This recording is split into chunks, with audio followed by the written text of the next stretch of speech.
Amigos y amigas disidentes y disidentas, miembros de la disidencia controlada, bienvenidos a Disidencia Controlada, valga la redundancia, mi podcast donde analizo teorías de la conspiración. Lo prometido es deuda. La semana pasada cometimos un pequeño coitus interruptus en el que, bueno, estuvimos hablando de los sumitas, del planeta Humo, de enviados en la Tierra, de un altercado que hubo en Sitges. Así que, si estás viendo este capítulo y escuchándolo, porque es un podcast, y no has escuchado el de la semana pasada, dale pausa y vete, porque si no vas a entrar aquí in media res, no te vas a enterar de nada. De repente vamos a hablar de contactados, de humitas y tal, y no vas a enterarte de nada. Así que dale pausa y luego vuelves. Porque si has escuchado el capítulo de la semana pasada, sabrás que hoy vamos a charlar con José Luis Jordán, hijo del que durante muchos años se vendió como uno de los primeros contactados y visitante del planeta Humo. Y hoy charlamos que años más tarde confesó que se lo había inventado todo, que él falsificaba las supuestas pruebas científicas y todas las cartas. Eso a finales del siglo pasado lo confesó todo. Y hoy charlamos con su hijo, el hombre que se presentó en el Festival de Sitges al grito de "Humo existe, os voy a denunciar", ¿vale? Os repito, si no sabéis de qué estoy hablando, pon pausa ya y vete al capítulo de la semana pasada, porque si no, te vas a perder. Ya estás perdido si no has visto el capítulo de la semana pasada. Así que nada, sin más dilación, damos paso a la entrevista con todos ustedes, José Luis Jordán. Primero de todo, muchísimas gracias, José Luis Jordán, por acceder a la entrevista. Yo te contacté por el correo que vi en el papel que repartiste en Sitges. Y nada, primero de todo te quería preguntar, o sea, ¿cómo te defines a ti mismo? Bueno, yo soy José Luis Jordán Moreno, soy psicólogo industrial y me dedico al mundo del café de especialidad. O sea, yo soy consultor de café de especialidad, no tengo ninguna relación con la ufología, ni con la parapsicología, ni con ninguna secta, ni nada por el estilo. ¿Y por qué estoy aquí? Pues porque yo soy el hijo de José Luis Jordán Peña. Mi padre era un reputado parapsicólogo en los años 70 y 80 especialmente. Él era tertuliano de Más Allá, por ejemplo, con Jiménez del Oso. Él era una persona muy polifacética, también era como tú. Muchas veces me recuerdas tú a él en el sentido de investigador de sectas. Él estuvo investigando sectas en los años 70, 80, y luego aparte tenía otra característica, aparte de que era buen padre, un buen trabajador en Agromán, que era su empresa, y todo lo demás, tenía una característica que se dedicaba a la ufología. En los años, aunque empecé en los 50, pero en los años 60, a partir del año 66, hay un café en Madrid, que hoy es un pub irlandés, por ayer estuve, casualmente, que había un sótano que se llamaba La Avellana Alegre, y se reúne un señor que se llama Sesma, se reúne con un grupo que llama Amigos del Espacio. No exactamente, no me acuerdo el nombre exacto. Sí, ¿no? tengo entendido que es el primer grupo ufológico que hubo a nivel español. A ver, legalizado, ¿no? La historia es muy larga, podemos remontarnos a Adán casi, pero digamos que así, en los tiempos modernos el grupo más conocido que había en la época era el de Sesma. Entonces, voy a resumir mucho.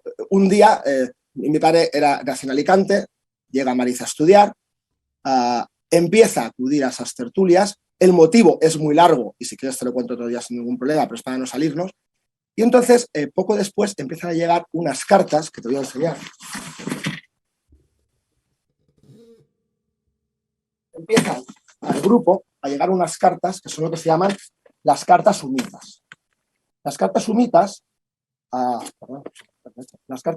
eran unas cartas que, muy importante, eso te lo cuento otro día, llegan siempre con un encabezado poniendo el número de copias 1.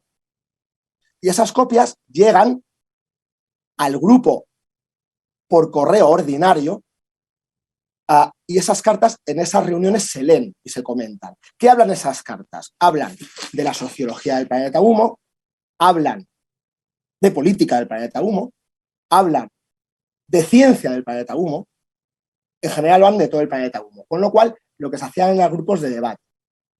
¿Qué problema había? Estamos en la dictadura de Franco. Entonces había en aquella época, estaban limitados los derechos de reunión. A ver, tú podías irte con 4 amigos a tomar una cerveza, pero si os ibais 8 amigos y os poníais a hablar de política, a lo mejor se podía entender como que era algo que vulneraba el derecho de reunión, ¿no? Entonces, claro, a ver, no era normal hablar de ufología en la España de los años 60, con lo cual, en teoría, les respetaban un poco a ese grupo porque primero había un comisario de policía, Garrido, que por cierto era el padre de Quique, de Verano Azul. Había, por ejemplo, un militar, que por cierto su hijo es muy amigo mío, José Luis Villalba. Entonces, y luego una cosa muy importante, iba o acudía muchas veces la secretaria de la Embajada de Estados Unidos en Madrid, con lo cual, en teoría, les dejaban relativamente tranquilos, ¿vale?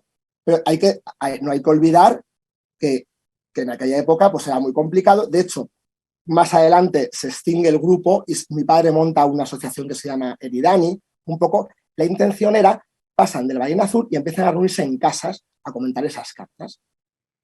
¿Qué ocurre? Pasan los años de forma muy resumida y las cartas empiezan a llegar. Estas cartas, para la gente que no tenga ni idea, estas cartas en teoría da información de una civilización extraterrestre que es la que vive en Humo, ¿no? O sea... Exacto. Vale. Entonces, esas cartas, entre otras cosas, cuentan lo más importante, que eso te lo cuento otro día porque es muy largo, hablan de inventos, o sea, de patentes. Por ejemplo, hay una patente, Humo ya tenía, estamos hablando de los años 60, tenía metaverso y tenía internet y tenía 3 dimensiones reales. O sea, ahora mismo las 3 dimensiones ahora se ha puesto muy de moda, que ves el Samsung dando vueltas holografiado en una pantallita. No, las 3 dimensiones humitas eran no 8K, 100.000K. Es decir, era como, entre comillas, un fantasma. O sea, tú veías perfectamente a la figura humana o, bueno, el objeto que saliera y atravesabas la mano, era holografía perfecta. ¿Qué ocurría? Humo no quería dar las patentes directamente a España. La historia es muy larga, ¿eh? Luego te la cuento otro día. Lo que quería era que hubiera desarrolladores españoles que siguieran la patente e inventaran o creasen el invento escrito en la patente, ¿vale? Entonces, ¿qué ocurre? De repente pasan los años y en el año 88 mi padre era una persona del grupo de Humo, era una persona más. Dependiendo de la época, eran 10, 15, 20, 20 y tantos. Y eran unas comunicaciones restringidas que, muy importante, no tenían ni afán de lucro, ni tenían interés de explotación comercial. Eso es muy importante. Eran cartas dirigidas a un grupo restringido. ¿Qué ocurre? En el año 88 a mi padre le da un ictus, que por cierto, otro día te contaré que fue un atentado, provocado por una conocida secta.